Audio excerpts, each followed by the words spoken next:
In the 5th year of my marriage to Liam, Vance told me Vance was sorry I had spent so many years hiding our marriage for the sake of his career. Then Vance stepped in front of the cameras with another woman in broad daylight. I tortured myself by replaying the clip over and over, Liam with his arms around a fresh-faced girl, announcing to the whole world that she was the love of his life. 6 years ago, while shooting a film in Misty, I was trapped in spirit fog at the foot of Spirit. Lola saved me. She's the kindest, most adorable girl I've ever met. I'll cherish her for the rest of my life. An A-lister declaring his love, so steadfast, so moving. If I were just a random passerby, I'd probably envy them, but I happened to be Liam's hidden wife. When Vance came home, the segment was still looping on every channel. Vance paused for a second, then said, "Since you've seen it, I won't repeat myself. Lola saved me 6 years ago, and I owe her. From now on she'll live here." I kept my back to him and said nothing. "Don't be ridiculous, Mr. Sterling," a woman's voice protested. "Sister Serafina, I'm just Mr. Sterling's new assistant, please don't misunderstand." Assistant? Vance had never once hired a female assistant in all these years. Mr. Sterling's next role is a married man who falls for someone of another race. The press conference was just a bit of improv to get into character, she added. The tail end of the report did show him laughing and telling the media it was only a joke, a plug for his new movie. Yet his hand never left the woman's shoulder. In fact, Vance pulled her closer. "Liam, I'm also from Misty, and I'm your lawfully wedded wife. If you need to find a feeling, why hunt for it in an outsider?" My voice came out hoarse. I seemed to hear the girl's bewildered "huh?" But Liam's scornful tone quickly drowned it. "You're just an ordinary spirit girl. Lola is the spirit. Besides, after 4 years together, touching you is like touching my own left hand with my right, no thrill left. And what does a housewife know about method acting? How could you ever help me? She's the saintess, then who am I?" 6 years ago, under rolling spirit fog, I saved him with heartblood from my own fingertip and carried his unconscious body step after step out of the mire. Because clan business still called me, I left him in a nearby village. A year later I descended the mountain for my trials. We met again. To him it was a first encounter, to me, a reunion. Liam, bursting with youthful fire, had stormed into my life like the sun itself. Using every dollar Vance had, Vance staged a skywide fireworks show. Beneath the glittering blaze I drowned in the devotion in his eyes, and said yes to his proposal. After we married I never mentioned that past. Vance simply took me for an ordinary spirit witch. I hadn't wanted gratitude to taint what we had, to make our love anything less than pure. Yet that omission has now become his excuse to love someone else. "She saved you?" "Then tell me, how did she save you?" "Where? Show me the scar where blood was drawn." "Serafina. When did you become so aggressive?" Liam snapped. The girl's trembling voice asked, "Mr. Sterling, Sister Serafina's name is?" "Helen Serafina? That's right." Before Liam could answer, I stood, turned, and looked straight at her. "If you're spirit-born, that name should ring a bell." The woman froze as if paralyzed, whispering, "It's really you?" I know every living spirit, yet her face is strange. In only 4 years a spirit girl of her age could not have appeared without my notice. Lola, Lola, Lola, she's my own spider keeper, Lola. Studying her features, the bone structure is identical, but the face itself is softer, dewier, more radiant. "Serafina.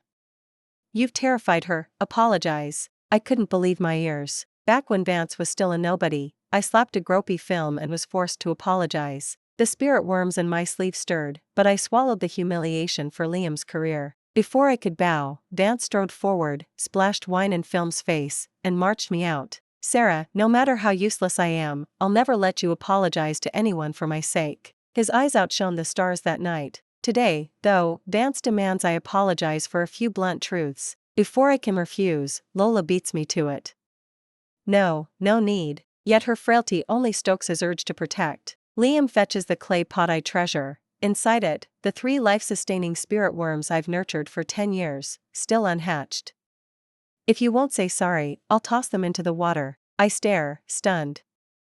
Vance knows these worms fear water, knows I need them to save my little sister who has lain in coma for years. The pot inches toward the surface, Lola's face shifting from timid to secretly eager. "I'm sorry, I apologize. I can't gamble with my sister's life," I yield. Suddenly Lola shrieks and crumples as if fainting. Liam lets go of the pot to catch her. The jar falls. I dive to save it, slam into the fish tank, and crash to the floor with it. Shards of glass bite into me, blood blooms everywhere. Ignoring the pain, I pry the lid open. Water has seeped in, one worm is dead, but two survive. I move them to safety, only then does the blood on the tiles remind me how badly I'm hurt. Liam, it hurts, I call instinctively, but Vance is cradling Lola's hand, where a sliver has grazed her, blowing on it gently, eyes glittering with worry. Mr. Sterling, I'm scared, she says, pointing at the blood. Don't be. Vance lifts her into his arms, shielding her eyes, and heads out. I'm taking you to St. Joseph's to clean that cut, and for a full checkup. Why would you suddenly faint? Vance never glances back, only orders me to scrub the floor spotless before Vance returns. I grit my teeth, plucking glass from my skin.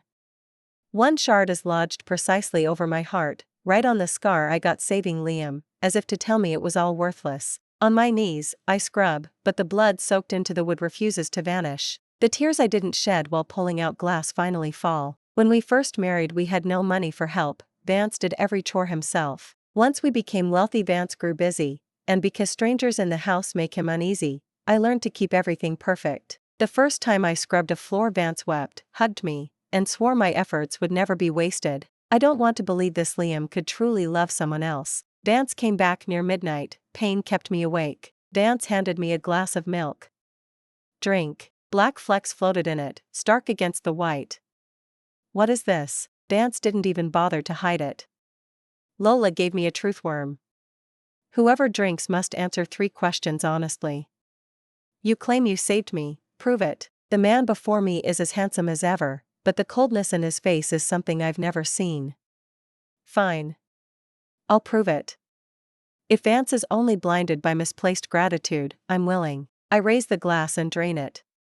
Serafina, who saved me 6 years ago. I did. Suddenly a fist seems to close around my heart. I curl up in agony. How can this be?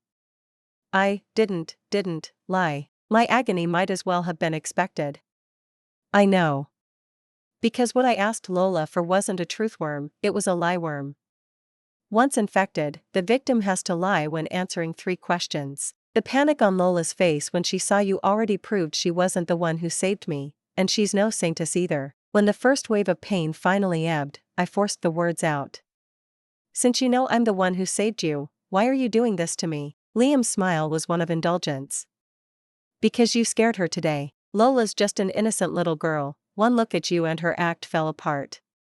Claiming your identity was only a way to make me like her more. What harm is there in indulging such a tiny wish? She already told me everything, that you're the real saintess. She only wanted to invent a noble background so she'd feel worthy of me. Sarah, I'm an actor. If I stay with the same woman every single day, I lose my creative spark. I need a little excitement. Relax, I'm only playing around with her. No one can ever shake your position. I couldn't believe what I was hearing. Yet when Vance looked at Lola, his eyes were focused, tender. Oh, right, Vance is an actor. His eyes look soulful even when Vance is staring at a stray dog. So Vance doesn't care who actually saved him. Even spirit worms, once they find the one they're destined for, stay together until death. But Vance needs novelty. Does that mean a constant parade of fresh faces and new thrills? Then why infect me with the lie worm at all? I asked, bewildered. Because Lola refuses to move in here. You're the spirit, only if you're the one infected will she stay to nurse you. As Vance spoke, Vance smoothed my sweat-soaked hair behind my ear with sick tenderness, yet his words were edged with frost. I checked, the worm only causes pain, no real damage. One lie earns 10 sessions of bone-boring pain. The night is long, take your time enduring it. Lola's still at St, so I'm going back to her. I stared at him in disbelief. A second wave of pain hit, but sharper than any physical agony were the sweet memories of the past. Year 1 of my marriage to Liam, we crammed into a shabby studio, and Vance swore Vance'd love only me forever. Year 2, every dime Vance earned, through all-night shoots, rain-soaked scenes, director's curses, went to buy a condo, titled solely in my name. Year 3, hiding from paparazzi lenses, we kissed like crazy and Vance promised the future would only get brighter, that Vance'd lay the world at my feet. Year 4, Vance'd become the A-lister everyone worshipped, yet still flew 2 extra hours just to come home, claiming Vance could sleep only when I was beside him. Year 5, Vance paraded his teenage mistress in public, while I became the bargaining chip to keep her happy. So his forever lasted exactly 5 years. 5 years, 5 chances to forgive. The first ended when a life-extending worm drowned in floodwater. The second when Vance tricked me into swallowing the lie worm. 3 chances left, 3, before I walk away. When I woke again, Liam and Lola were fooling around in the kitchen. Lola's lipstick was smeared, her blouse unbuttoned, her neck dotted with fresh, wet marks. I tapped the glass door, only then did the lovebirds reluctantly separate. Lola's face flushed as she nestled against Liam. Vance withdrew, fingers still glistening. The sight turned my empty stomach. So this is the fresh excitement Vance wanted? A mango cake was set before me. Serafina, I specially bought you my favorite mango cake to apologize. Try it. All that busyness in the kitchen morning long, for a store-bought cake? When I didn't move, Lola clung to Liam's arm and whined, "Mr. Sterling, you said Serafina already forgave me for pretending. Why won't she eat my sorry cake? Is she still mad? Eat. Lola went out early to buy you a fresh one." His tone carried warning. Fresh? The frosting had gone slack, the mango on top was mottled yellow-black. It's mango. You're sure you want me to eat it? My voice was dry gravel after a day without water. I'm sure. Vance'd already forgotten how, the first time I broke out from mango, Vance childishly declared, "Sarah's allergic, so mango is my enemy, no mango allowed in our home, ever." Heart dead, I lifted the spoon and ate mechanically. Slick cake slid down my throat, tasting of approaching blood. Red dots flared across my skin, my breath shortened, my gut burned as if 1,000 worms were chewing. Finish it. Liam waved his phone. The ambulance is on standby. Eat it all. Vance called 911. Vance remembered the allergy. The realization numbed my heart. This wasn't only for Lola. It was a loyalty test, training me to accept his craving for novelty. My hand shook as I scraped the plate and forced down every last bite. Just before I blacked out, I saw satisfaction curve his lips. Something inside me slipped away. The patient's wounds weren't properly treated. Infection caused a high fever. Massive allergen exposure, Cameron, triggered a miscarriage. Prolonged acute pain left the patient severely debilitated. Half conscious, I heard the doctor's verdict. I'd been pregnant, and the child had vanished before I'd even known. Before I slipped under, I told myself, this is the third strike, struck for my baby. Dry lips were moistened by a cotton swab. A cool hand, restrained yet yearning, brushed my cheek. Don't touch me. I thought it was Liam. I jerked awake and flung the hand away. But the eyes that met mine were deep, calm, unfamiliar. "Who are you?" The stranger replied, "Gideon. Your Huss." Vance caught himself. Liam's next film, fully financed. Gideon? Even living under a rock you'd heard that name, Manhattan's crown prince, the man who keeps topping the global rich list. Why was Vance here? I glanced around, only the two of us in the cavernous room. Where was Liam? Reading my silence, Vance said, his assistant got hungry, they went to grab food. Vance chose his words. Serafina, your taste in men is questionable. Liam and that assistant, rather cozy. Had Liam lost his mind? Flaunting it in front of a film, certain his A-list throne was unshakable? Then it hit me, how did this man know my name? Gideon leaned in, angular face inches away. Serafina, how about some payback? Liam has his little plaything. You could find one too. I'd be happy to volunteer. Was Vance offering to be the other man? Or was this some new billionaire game? What are you two doing? Liam's voice cracked from the doorway. They were back. Seeing Gideon so close, Liam felt something foreign twist in his chest. There was a hair on Serafina's face. Gideon straightened, unruffled. Of course, why would Gideon want anything with a married housewife? Liam exhaled, relief flooding through him. Gideon stood up. Since you're both back, I'll be on my way. I'm looking forward to a smooth collaboration. At the door, Vance paused again. Miss Vance, do give my proposal serious thought. Once Vance was gone, Liam asked, curious, what proposal? I tightened my grip on the phone hidden under the blanket. A moment ago Vance had forced his contact info on me. I was still fishing for an excuse when Liam answered himself, forget it. Probably just telling you to rest up so you don't hold up filming. What would a billionaire have to discuss with a housewife? The only reason Vance visited is because of me. It never crossed his mind how Gideon could know we're married. Lipstick streaked Liam's collar and the corner of his mouth. Lola beside him looked lovesick. I hadn't just lost my baby, I'd lost his as well, and Vance didn't care. Vance could still fool around over lunch. I couldn't keep the barb from my voice. Next time, wipe your mouth. You are a public figure. Liam looked blank. Lola, cheeks pink, dabbed at the lipstick. Serafina, it's not what you think. I accidentally. Another accidental brush excuse. I cut her off. I'm not your sister. I have only one, and she's spirit. Lola bit her lip, eyes glistening. I know I'm too lowly to call the saint a sister. I only thought, since we're not in Misty anymore, we could be closer. I'll go. Liam pulled her close, heart-struck. It's just a word. Serafina, why the hysterics? Hysterics? Our baby died, what do you expect? I sat up, voice cracking. Liam, that was our first child. How many nights had Vance lain against my stomach after making love, wishing for a healthy, beautiful baby? The memory flickered across his face. Vance reached to help me, but Lola clung to his arm. Mr. Sterling, they say babies that miscarry early were never meant to live. A public figure like you would be blamed for a sick or short-lived child. The baby sensed it and chose to leave. I couldn't bear another word. I forced my weak body out of bed and slapped her. Crack, Liam backhanded me to the floor. Bitch. Lola told the truth, and you hit her? Since when are you this irrational, this shrewish? Disgust filled his eyes. If you can stand, you're discharged. Lola wants to leave, so we're going now. Vance dragged me to the garage and shoved me into the rear seat. In days the car had become unrecognizable, plush toys everywhere, cheap LED fairy lights, a tag on the passenger seat reading assistant only. I'd once wanted a herbal sachet, Vance refused, the smell makes me dizzy. Now cloying perfume assaulted me. Lola slid smoothly into the front, reaching to hide the tag, but Liam stopped her. Leave it. That seat's yours anyway, she smiled coyly.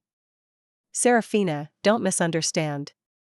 I travel with Mr. Sterling a lot, a reserved seat is practical. The way she stretched Serafina made it sound sanctioned by him, and this was his private car, never used for trips. The boast was childish, but I closed my eyes, refusing to play gooseberry. Instinct took me to the master suite, every trace of me had vanished. Lola needs sunshine, she gets the master.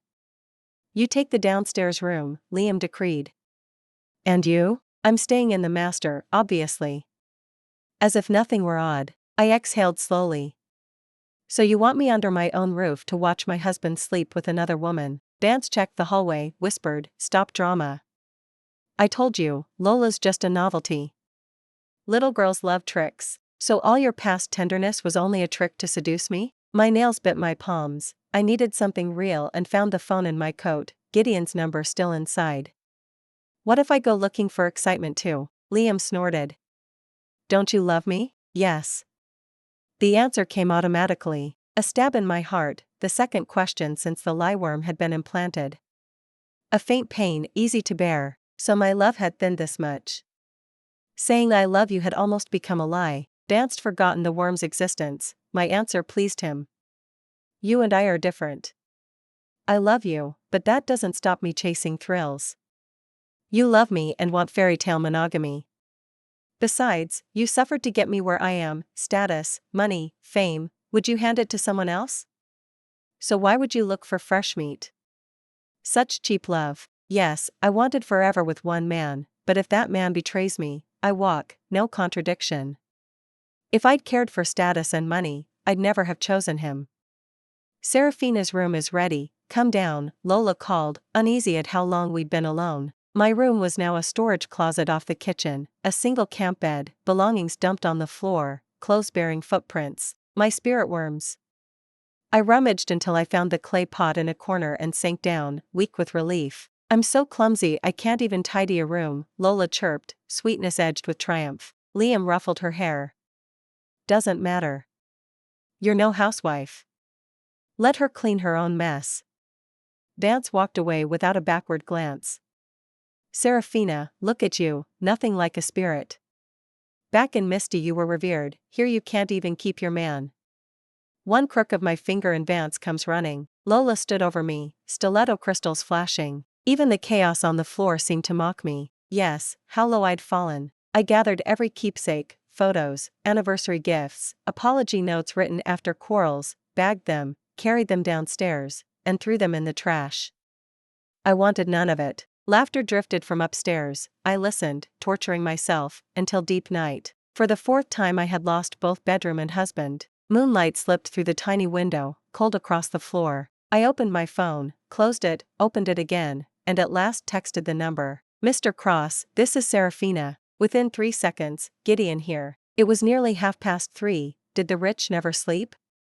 The Cross Centennial Gala is the day after tomorrow. Invitation sent. Gown arrives tomorrow night. The dazzling gown was clearly cut in Misty style, yet it draped my frame as if tailored for me. The huge sapphire at the center of my forehead caught every light, and my seaweed-soft hair spilled over my shoulders. For a moment I felt I'd stepped back into the carefree girl I'd been in spirit. Liam stopped dead in the doorway, winded as though Vance'd been punched. The woman in front of him looked exactly as unreachable as the first day we'd met. A flicker of panic rose in him, slid beyond his control, and twisted into anger that needed any excuse to explode. Serafina, what the hell are you doing? I handed you that money so you wouldn't blow it on flashy junk. Take it off, now, I laughed coldly. So this is what his status, his fortune, really buys, not even the price of a single dress. And if I refuse? Sister Serafina, can't you see how hard Mr. Sterling works on set? Even an A-lister's money doesn't fall from the sky. Lola's voice was sugar-fragile again. Shut up. Who are you to judge what I do? The dress seemed to pour courage through my veins. I was done biting my tongue. Stop making scenes. Vance reached to yank the gown away, ignoring Gideon's assistant who stood 2 steps from me. Lee raised a hand to block the irrational Liam. Mr. Sterling, the gown and jewels were a gift from Mr. Cross to Miss Vance, 9 figures in total. Damage it and you'll be reimbursing us, Mr. Cross?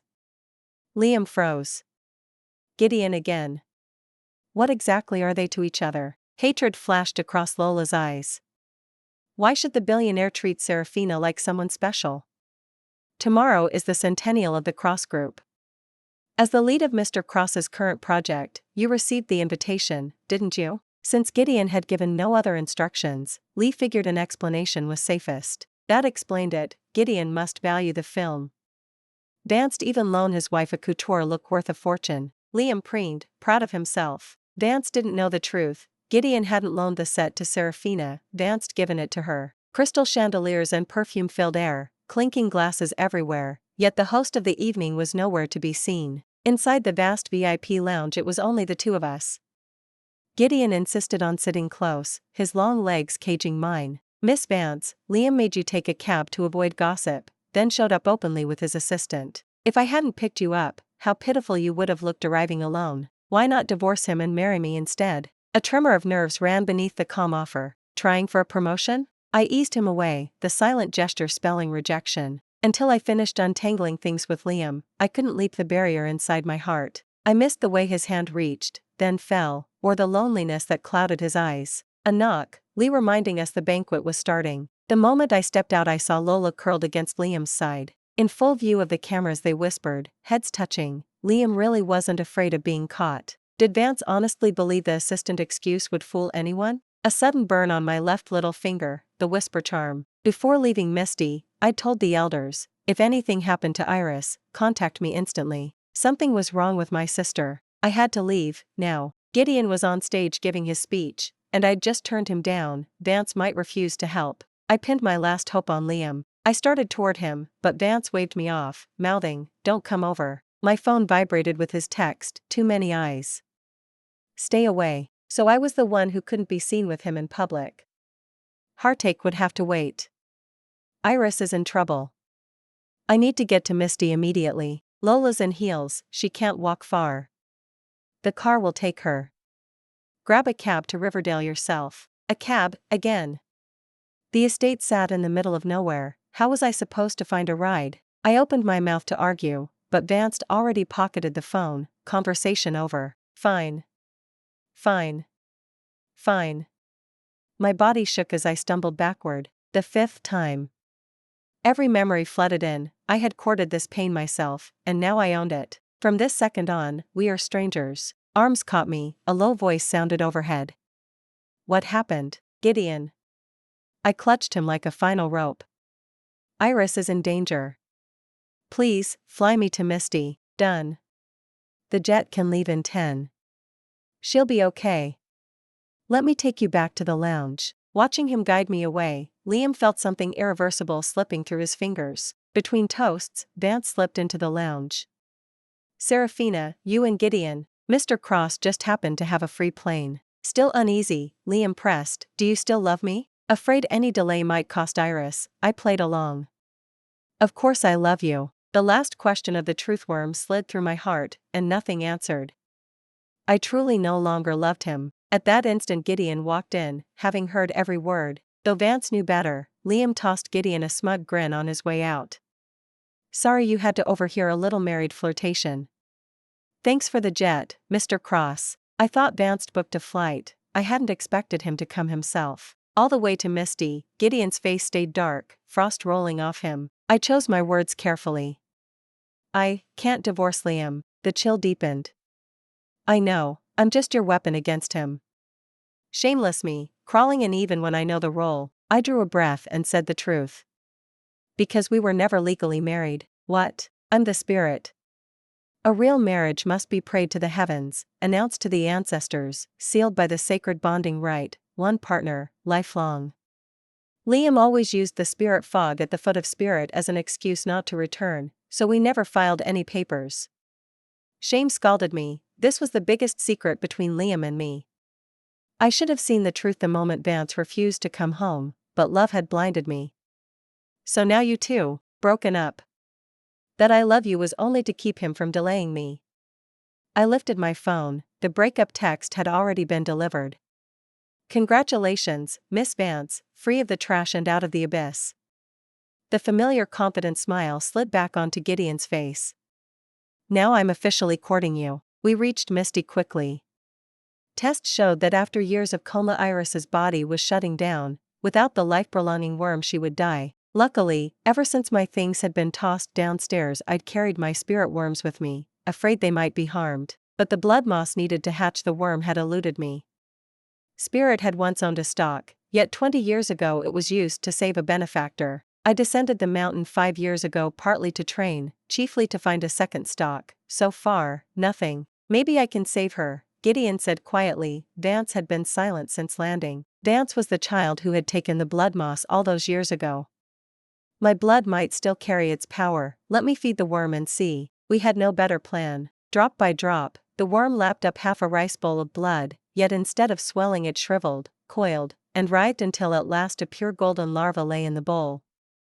It worked. I guided it into Iris's body, and my sister of 10 years sleep opened her eyes. Coma had left her desperately weak. I stayed on spirit to nurse her. When Liam saw the text I'd sent, his brows drew together, as if something Vance could no longer grasp was slipping away for good. Break up? What tantrum was she throwing now? Just because I didn't have time to drive her to Riverdale? Lola saw his mind wander and leaned in, lips brushing his ear. Mr. Sterling, I picked out that set you love for tonight. One flicker of desire and the message was forgotten. After days and nights of excess, Liam's rocking body suddenly stilled. Serafina had been dosed with a lieworm, yet she kept saying she loved him. The first time she had sobbed like she was dying, the second, only a faint frown, the third, indifference itself. All the overlooked details came flooding back at once. Liam collapsed onto the mattress as though every joint had melted. Huaiji, what's wrong? Lola purred, still half-drunk on lust. Who gave you permission to call me that? His voice was arctic. Lola's smile froze. Huaiji, we know your place. Only my wife may call me that. Vance had spoiled her lately, clearly so much that she'd forgotten exactly what she was. Victor's call came like a sledgehammer. Liam, what the hell? Rumors about you and your assistant are trending. The backseat scandal video is everywhere. Cross Films just killed your project and want damages. Victor kept talking, but the words slipped past unheard. Over. Everything was over. How had anyone filmed it? Lola beside him began to fidget. You bitch. You tipped off the paparazzi to ruin me. Liam seized her throat, veins bulging at his temples. No. I love you so much, she rasped, face mottled purple. Love? You're just a toy for my amusement. Forget the drama, go beg Mr. Cross now, Victor barked through the phone. I hear Vance's and Misty. Maybe there's still a chance. Misty? Every odd detail snapped into place. The visits to St. Vincent's, the couture gowns, all meant for his wife. Gideon, Cross. Vance ground the name between his teeth, then cold dread surged. That breakup text. No, impossible. Sarah is only sulking, she wants me to chase her to Misty. That's why she hasn't come home. Her things are still here, she wouldn't abandon me. Yet after tearing the house apart, master suite, storage, kitchen, Vance found only a handful of forgotten clothes. Every memory, gone. Even the ring Vance crafted with his own hands, vanished. When Liam finally located me, I was crouched in the meadow catching ladybugs for Iris. Gideon, shrieking at every flutter of wings, still trailed after me like a bodyguard. Huh. So the mighty Mr. Cross is scared of ladybugs. I savored the blackmail material. Sarah. An unwelcome voice, Liam. Spirit fog chokes the foothills, Gideon's blood micrograss protects him, so how did Liam get through? Behind him stumbled pale-faced Lola, blood seeping through the front of her blouse. Of course, heart-blood of a spirit clansman dispels the fog. Now she truly is his savior. Sarah, I've come to take you home. It had been ages since Serafina had smiled like this. The sight wrapped Liam in panic. Vance reached for her, desperate to reclaim his wife, but Gideon blocked him. Mr. Sterling, show some respect. Shut up. Sarah is my wife. Movies, career, A-lister status, none of it mattered now. Vance only wanted this man gone. Gideon's fist sent him sprawling. She should have been my wife. You had her and wasted her. Damn you. The last saintess, my mother, had arranged a childhood betrothal between him and me. Vance intended to ascend the mountain and claim me, only to learn I had already left. By the time Vance found me, Liam occupied my side. Unwilling to shatter my happiness, Gideon watched from the shadows until Lola gave him an opening. Impossible. Sarah is mine, Liam insisted. Mr. Sterling, we've broken up. Seeing him again bored me.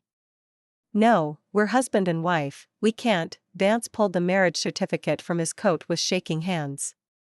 That's a hand-drawn keepsake, I reminded him, ending the self-delusion. Vance had refused to set foot on Spirit, so to soothe me Vance forged a souvenir certificate. We knelt to heaven and earth, called each other husband and wife, lived like a real couple. Knowing the fog had scarred him, I waited for him to conquer that fear and secure a legal document. Even though it was fake, I'd locked it in the safe, which meant the movers overlooked it while clearing out my things. Weren't you terrified of the spirit fog? Now you dare climb the mountain? Gideon handed me his phone, the trending hashtag blazed boom, Liam's night with assistant, backseat scandal caught on tape. Cross Media has terminated cooperation with Mr. Sterling, Gideon said coolly. Vance is probably here to beg. Unfortunately, Cross doesn't bet on toxic assets, so that was it. His career still came first. Go home, Liam. We can't help you, we? The word hit him like lightning. Sarah, Vance is just a novelty, right? Tell me Vance is a fleeting thrill and I'll accept it. I'll drop the film, ditch the inspiration, let's pray, perform the sacred bonding rite, get a real license. Vance knelt in the dirt, clutching the hem of my dress, half crazed. But I don't love you anymore. The calm verdict struck him dumb. Seconds later Vance croaked, I don't believe you. I truly don't. Remember the lie worm? The last time I answered I love you, my heart didn't even twinge, the words had become a perfect lie. Stop lying to yourself. I turned to leave, then paused. Hope flared in Liam's eyes. I flicked the charm string, drawing the face shift larvae from Lola's body.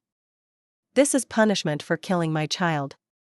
From this moment, you are cast out of the spirit people, the name Vance is no longer yours. A plain yet gently featured face emerged.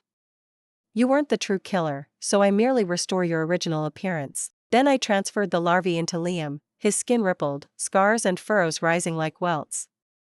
You, my child's real murderer. The hatred in my gaze was raw and unhidden. Only then did Liam finally accept that Serafina no longer loved him. In the years that followed, Gideon climbed Spirit again and again, the betrothal locket in hand, demanding the place that had once been promised. A breeze carried the scent of pine and freedom. I glanced back, laughing.